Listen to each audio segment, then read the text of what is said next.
کای بیشین دروغ نه یعنی کار روز ما سن بسنجید. کتی 70-80 روپه چی میکنین؟ خرج خانواده، کرای خانه، کرای برق، چی بالاخره چی میکنین؟ میرسیم قیچی که بریم از تاق اشتکاب یا در از سمی اشتکاب کرای خانه بگیر.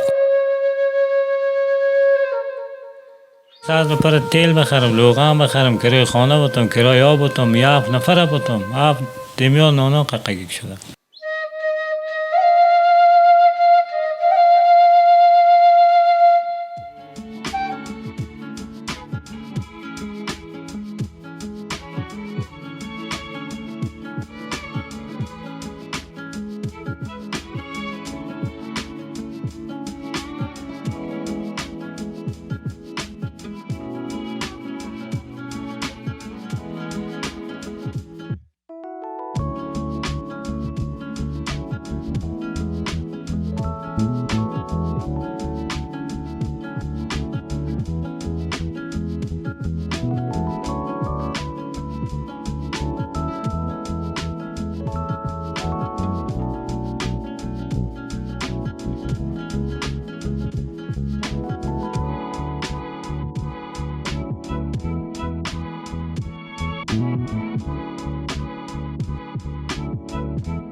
بلام خدا و برز سلام خدمت همه شما بیننده عزیز. آرزو میکنم که همتان جور و سلامت باشین. دوستان نازنین خوش آمدین به برنامه مهربانی. باز هم ما در این هفته یکی از پدرایی که روی سفید است در نقاط شهر کابل مصرف کارهای شاقه است و خودش یک کراچی داره. چون شما در آغاز تصویر دیدین که پدر ما به چقدر مشکلات دست و پنجه نرم میکنه و پول به دست میاره و باز هم من سپاس میکنم از بنیاد خیریه امید حیات که دستیاری دراز کرد با این خانواده و این خانواده را کمک و همکاری کرد و همچنان مواد ارتزاقی تقدیمش کرد و من خواستم که از حال حوال خودش، از زندگیش، از روزگارش، از مشکلاتها، از این گپاش پرسان بکنیم که چی مشکلاتها داره و کسایی که بیننده هستن اگر دوست داشتین که با این خانواده کمک بکنین، شماره واتساپ برنامه ما هست، باز میتونین که این خانواده را کمک و همکاری بکنین. سلام خدمت شما پدر، خوب هستین؟ صحتمند؟ خیر است، خیر. زنده باشین. میشه پدر جان اول ایده بگوین که در خانواده چند نفر هستین و خودتان چند نفر در خانواده تان است با شمول خودت؟ فعلا دیگه یک خودم هستم 6 تا اولاد دارم. خانمم فوت کردن 6 سال می. خداوند باشه. 6 سال 7 تا اولاد دارم. دختر و 2 تا بچه. یک تاشون فرزندی دادیم به خانواده می دختره که خورد آخری. دیگه 2 تاش دارایگاه است، 2 تاش در خانه مکتب بیا میخوانن، 2 تا بچه هم فعلا مکتب رفتن. بچه های چند سال است؟ بچه من کلان 12 ساله است، خودش 9 ساله 10 ساله. شما گفتین که خانمتان خداوند بخششان فوت کرده، چی شده بود اونا؟ که در حمله من نفهمیدم که سرطان بود، بی پیسان که جورم که در 3 سال مریض بود، تکلیف اصاب بود. خداوند بیامرزش. چطور از خودتان پدر جان چقدر وقت است که مصروف همین کار کراچی و کارهای شاقه هستین شما؟ فعلا خب تو از همیشه که من در دولتایی که سابق یک دوران روز گفتن نمیتونم، بعد از او که در کار کراچی یک تیره 4 تیره دیدیم بازار کیله بیارکینو و وقتی از خانم موفق کردم دستمایه‌ام را سرمایه‌ام را کلی در 3 سال در مریضی در خانه بود. بعد از این خب فوت کرد، رفتیم گور کفن کردیم. فعلا 6 سال میشه که مکت 7 تا اولاد این خانه است. این خانه 3000 کرامتر. چند اتاق داره؟ یک 3000. این فعلا 2 اتاق، یکی اینمی دالیت هست، یکی اینمی خانه. دوستان نازنین، کسایی که بیننده هستین، واقعا وقتی که در این خانه داخل میشین اصلا واقعا بسیار مشکل است زندگی کردن در این خانواده، ولی آدم که وقتی که پول نداشته باشه، پیسه نداشته باشه و یک درآمد صحیح نداشته باشه، آدم مجبور میشه و مجبوریت است که در این خانه اینا زندگی میکنن و 3000 افغانی اینا کار میتن. شما در این کار که کراچی که هستین روزانه روز چقدر کار میکنین؟ حالا پیش از اون خوب بود 400 500 پیش از دولت 400 500 600 کار میکردیم، مگر مال والا میشینی اولا روزی میشه کار نمیکنی، اگر میشم 1.5 ساعت 2 ساعت 70 روپا 80 روپا اینی را. پس کتی 70 80 روپا چی میکنین؟ خرج خانواده، کرای خانه، کرای برق، چی بالاخره چی میکنین؟ مجبور هستیم قیچی که بریم از تق اشتکاب یا در از سمی اشتکاب کرای خانه را یور کنیم. میلیون 2 مایشان مانده فعلا. کرای خانه قرضدار هستین؟ قرضدار هستم 3000 6000 2.5 هزار 5000. دوستان نازنین، واقعا بسیار مشکل است که در یک خانواده 7 نفری 1 نفر کار بکنه و تفلکایش هم خورد است. ما ای کاش که وقتر می آمدیم که تفلکای نازنین نزی پدر ما را میدیم که متاسفانه همیشان خوشبختانه دیگه بگیم که مکتب رفتن، اما شکر که همو تفلکایشان درس مکتبی گپا میخوانند. درس مکتب صنف 8 یکیش از 7 دیگه شب چه کاری میکنی 6 هست یکیش 5 خودتان دیگه رویت مجبوری دیدین؟ نه دیگه دوران ما که جنگ روس آمد که ما تو بی‌ثبات ماندیم. حال فعلا شکر میگیم میسیم با جان خود ما یک جور هستیم کار میکنیم. این 7 اولاد ما حال دست بریده بریم بعد کسی دار پا نمیتید دار پا چیز مجبور هستیم یا دود یا آتش خدا برابر کنیم که اولاد ما درس و تعلیم نمانه. علمی ها بیادر خودم سرمعلم مکتب لیسه ولایت پروان، مگر که دوران ما کروس آمد زدن طور خود این تا فعلا بی‌ثبات ماندیم. حالی هم توکل ما بله. بشک الله بزرگ است، راست میگین. بله ای که پدر نازنین خودتان حالت بی‌سوادی و درس نخواندن دیگه پاره شما دیدین، حالا دیگه به خاطر اولادتان دیگه زیاد سعی کوشش میکنین. تا بالا ولی که یعنی تا 16 و 17 ساله شدین شکر. هم دخترایم کلانه بچه کایم خورد. میالمان صنف 6 بودن، 2 تایش تعطیل کردم به خاطر مادرشون. کاملا میامن میزدم 2 تا صنف 6 بود تعطیلشون کردم. با صنف 4 حال صنف 4 تا صنف 9 و 8 و 6 و 5 شدیم. من 4 تا مکتب میدم، 2 تا دیگه خانه. پدر نازنین، شما پیشتر یک چیز بر من گفتین که من حالت خودم خوب نیست، مریض هستم. شما چه تکلیف دارید؟ من گوشم میاد گران شده، حالا هر چی شورتش میدم جور نمیشه. پیش دکتر هم رفتین؟ ولی پیسه جور شد، پیسه بوره نیست که امروز میخریدیم، پیسه نبود. بله دوستای عزیز، کسایی که بیننده هستین، واقعا بسیار مشکل است که در یک خانواده‌ای که زحمت بکشیم، زحمت هم آمد بکشیم، حالا حوصله کنیم دیگه، چطور کنیم؟ چیزی از دستمون نمیاد. خداوند بزرگ است پدر نازنین.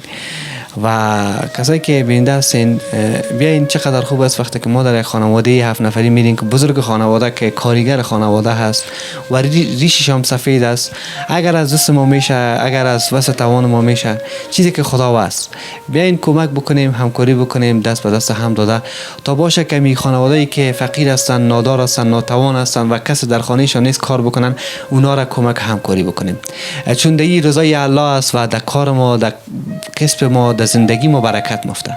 و چقدر خوب است وقتی که ما میفهمیم که یک خانواده نادار است، توان 1 کیلو بوره را نداره که بخره، و قسمی که این پدر ما گفت که امروز پیسه 1 کیلو بوره نبود که ما 1 کیلو بوره بخریم.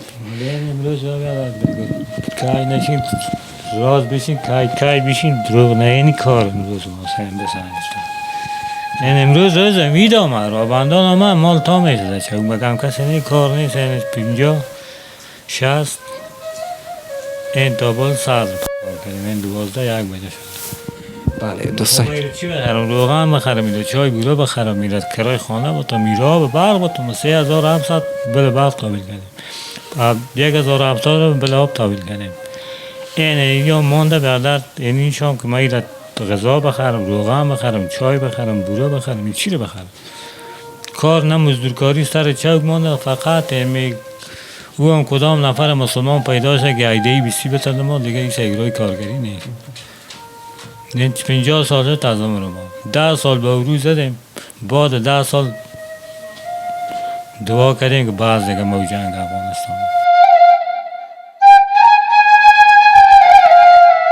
دوستان نازنین بسیار مشکل است و ای که من این صدر پر تیل بخرم، روغن بخرم، کرای خانه بتم، کرای آب بتم، 7 نفر بتم، 7 دمیان نانا ققیق شده. ناس میگین نلای با پای توی شیر کنیم، مگم چه کنیم؟ پرده میکنیم چیزی که پروردگار خواسته، چیزی که رضای الله باشه. 1000 بار شکر، لک بار شکر. و من میگم چون پیشتر نیم کلمان دوستای عزیز، وقتی که میفهمیم از وسط توان ما میشه، بیاین دستیاری دراز بکنیم و با این خانوادهایی که واقعا مستحق هستن، ندارن، امرایشون کمک بکنیم. چون قسمی که پیشتر بر ما پدر ما گفت چیزی به عید قربان نمانده و آمد عید است و خودتان سودای عیدی گپام گرفتین نگرفت. با خدا که تابالی سعی که دوا بد مریضیم نگرفتیم، چی برسه بد 2000 3000 یا 5000 خرچ دید میشه. با خدا که رنگ شدیده بود. چی میکنین باز؟ والا دویدم گرفته باشیم یا دیدم. خب چطور کنیم دیگه؟ خب قمه کنیم گوشتن آمدیم سر چاپ کنیم، چون کار میشه میره در حالا. اونو کرای خانه من 2000 کرای برق دادم 3620 روپیه، کرای خانه ماند که نزدیک ما اینی ما دیگه من چند روز شیر شده که 3 ماه شد، 3,500 7,500. دوستان نازنین بسیار مشکل است و واقعا بسیار دردناک است که وقتی که میایم خودمون مریض باشیم و توان از این نباشه که بریم منفیس دکتر بتیم، خود یک معاینه بکنیم. پدر جان که مشکل پیدا کرده گوشایتان، تو کدام دکتری گپام نمیشناسین، نرفتین پیش دکتر؟ نه والا نرفتیم، جیب پر باشه که آدم عمل قلن 300 400 باشه که بری شوش کنه، که وقتی نباشه او تابیل نمیگیره، او مصرف میکنه. دوستان از این شرایط قدر دشوار شده در افغانستان که حتی اگر کسی که مریض باشه و توان از این نداشته باشه که بره پیش دکتر،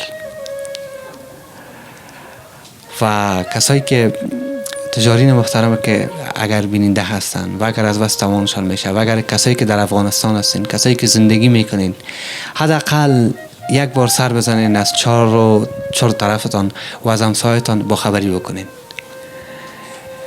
چون رضای الله دمی است که وقتی که ما میگیم اول حق همسایه، ای که ما میگیم حق همسایه، همسایه ما سر ما حق داره. ای که ما خود ما گوشت پلاو نوش جان بکنیم و یا مثلا آمادگی به عید خود بگیریم ولی همسایه ما که چیز نداشته باشه، این خو از همه ما شما پرسان میشه.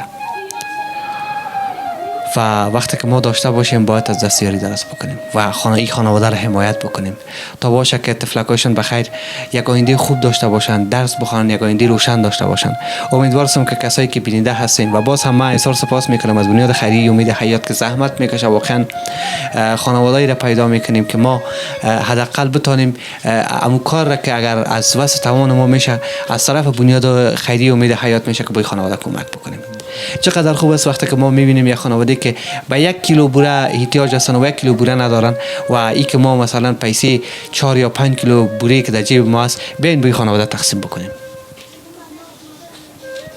شما بار بکنید اگر این کارا بکنیم، امو خانواده‌ای که ما امروزشون کمک میکنیم این 50 افغانی کدام معنایی نداره و ای که ما این خانواده از پیش ما خوش میشه و این خانواده که مشکلشان حل میشه، این میره فکر بکنین که 4 بار 5 بار شما حج رفتین آمدین و ما باید از همدردی و حس انسان دوستی حداقل داشته باشیم با این خانواده که حداقل نیاز دارن. آجی صاحب میشه برای ما ایده بگوین که شما در اینجا گفتین 5 سال زندگی میکنین و کلای گذر کسایی که کمک هایی گپاک شده بر شما کدام کمک گپان تا از کدام بنیاد از کدام جایی بر شما شده یا نشده؟ نه به من نشده. نه کارتک نانش دیدیم نه کارتک موادش. یعنی مردم از میگره تا بالا میکنم مگم به خدا که چیز شدیده باشم. نمیگم که تو مثلا یا خیره که در بازار رفتیم که مسلمان صدایم کردم که بیا یک کار رفتیم اونو میای در مواد خریدم گرفتیم به دست خانه آمدیم. تا بال نه کارتکش دیدیم نه کدام کمک دیدیم. بین 10 ماه شده آمدیم. بیا خدا مهربان است و ای که شکر خدا است که امروز با بنیاد خیریه امید حیات شما سر خوردین. خدا خیرش بتا خیر ببینم. من میگم میشه که تا جهان از کار جور باشه. زنده باشین. تشکر.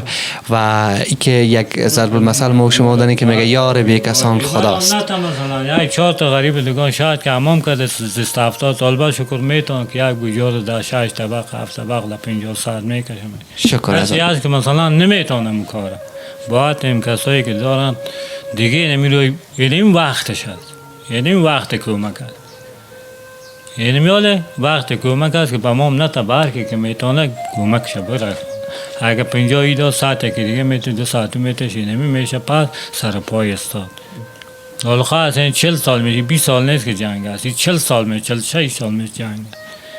خب بیا خداوند رحم بکنه بالای همه مردم افغانستان و ای که بازم خرسند هستیم که بنیاد خیریه امید حیات خانواده را کمک کرده. اما مواد ارتزاقی که بنیاد خیریه امید حیات به این خانواده کمک کرده ما برای تقدیمش میکنیم و در اخیر اگر کدام پیام کدام سخن اگر داشته باشین. نه دیگه پیام ندارم. خدا یارش خیر ببینم این کمک میکنه پروردگار اجیام که بالاتر بتیش. دلم درد نمیگیره قمی مسلمانایی که میتا کمک میکنه به یک مسلمان دوی دلم طریق خانه میکنه به خدا نه می خدا دیگه بتیش کل افغانستان بتیش دلم داغی اون میکنه. ما خودتون بتا دیگه یا تو را مرا مقصد که نمی کمک میکنه پروردگار کمک از اون بکنه. الهی امین از همه مردم افغانستان بکنه. کل مردم افغانستان خائنشانه همه غریب غربه از کل این کراچی وانایی سگ با این مال درست کراچی مال داره مفروشه به خدا تاوان میکنه نه 100 2 ساعت پای پس میمونه. تا چقدر کراچی ها بیکار شده تاوان پیسه دشکم خود بی سرمایه شد تمیال میگرده کوچه در کوچه. باز ما خوب است من کراچی های تیره بیادر این 800 1 نیم سال شکر میگویم در جیب میمانه می پیش اولادایم خدا شکر کنیم دیگه چیزی عدست ما نمیاد. دقیقاً راست میگین پدر جان. خداوند کمکتان بکنه. دوستان نازنین رسیدیم به لحظات اخیر این برنامه ما. امیدوارم که بر شما خوشایند بوده باشه و کسایی که بیننده ما هستین در هر جای دنیا که هستین کوشش بکنین که اگر باز دستیاری دراز میکنین با خانواده شماره واتساپ برنامه ما هست شما هم میتونین که کمک همکاری بکنین و همچنان نظریات پیشنهادات انتقاداتون جهت بهبود برنامه ما شما کامنت بگذارین البته سابسکرایب بکنین و همچنان دکمه زنگوله رو بزنین تا باشه که از ویدیوهای جدید ما از برنامه‌های جدید ما شما آگاه و با خبر شوین. هزار سپاس میکنم از پدر ما و از کسایی که بیننده هستن و همچنان از بنیاد خیریه امید حیات که خانواده ما در ارتزاق کمک کرده. تا دیدار بعد خدا نگهدار. وقتان خوش. بای بای.